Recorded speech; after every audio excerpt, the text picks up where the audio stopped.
Good morning. Happy Monday. Hope you had a great weekend.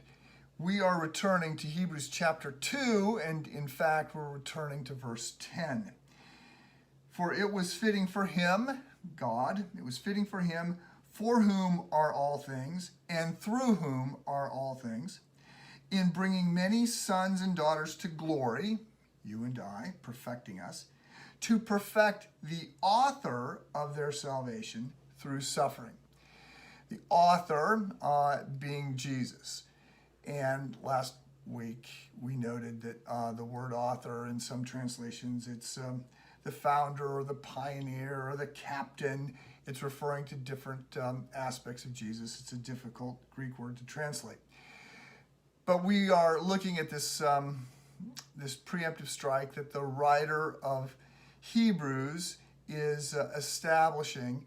He's countering what he expects to be one of the objections to the claim that Jesus is greater than anything else, greater than Moses and greater than the law and greater than Abraham and greater than the angels and greater than anything else. And he is saying that he is greater than the angels, even though he died. He thinks that this, not our concern today, but he thinks this is a concern for his readers. And so he is talking about how much better Jesus is. And he goes at this idea of death, and specifically, he's now thinking about the suffering of God. And I noted last week that the idea that God would suffer was abhorrent to the Jews, it was foolishness to the Greeks, and that it didn't make sense to a lot of scholars. I should have said liberal scholars, and I need to clarify that. When I use the word liberal, I try never to use it in a pejorative sense. Some people, it's almost a swear word to be called a liberal. I would say it's a very confusing word. Confusing for a bunch of reasons. First of all, American liberalism and European liberalism are quite different. Both would advocate for personal freedom generally, but American liberalism generally favors big government, redistribution of wealth, those kinds of things, higher taxes. European liberalism does not. It's personal freedom, but also would advocate more small government. Secondly, it's confusing because one of the big tenets of liberalism would be freedom of speech, but increasingly today, especially at this moment with this cancel culture, you see a lot of illiberal liberalism. And then thirdly, and this is to our point, liberalism is in addition to being sort of a political and moral school of thought, it's a theological school of thought. It grows out of the 18th century. There's sort of a whole category, as opposed to being neo-orthodox or as opposed to being an evangelical, you can be a liberal. It's a specific school of thought that tends to elevate. It elevates experience and reason over revelation, over the Bible.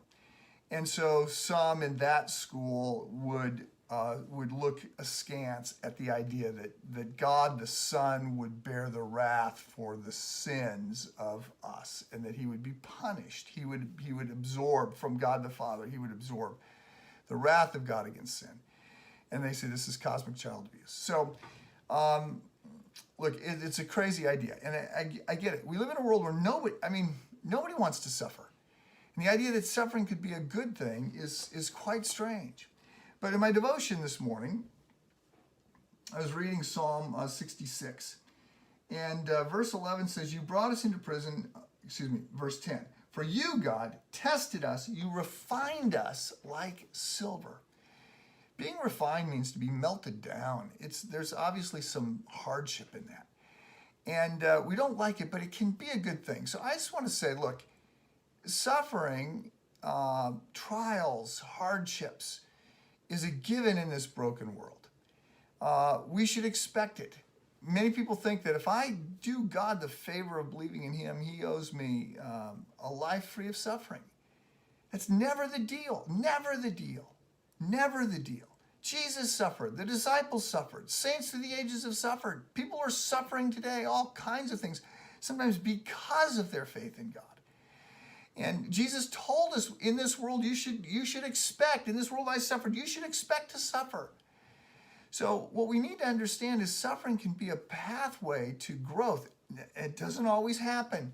Some people do not get better through trials, they get bitter. But we control that. And many of you are suffering right now. I know, I'm sorry. I don't wish suffering on anyone. But there is a great opportunity that comes with trials and difficulties and hardships, and we can be refined. We can be humbled.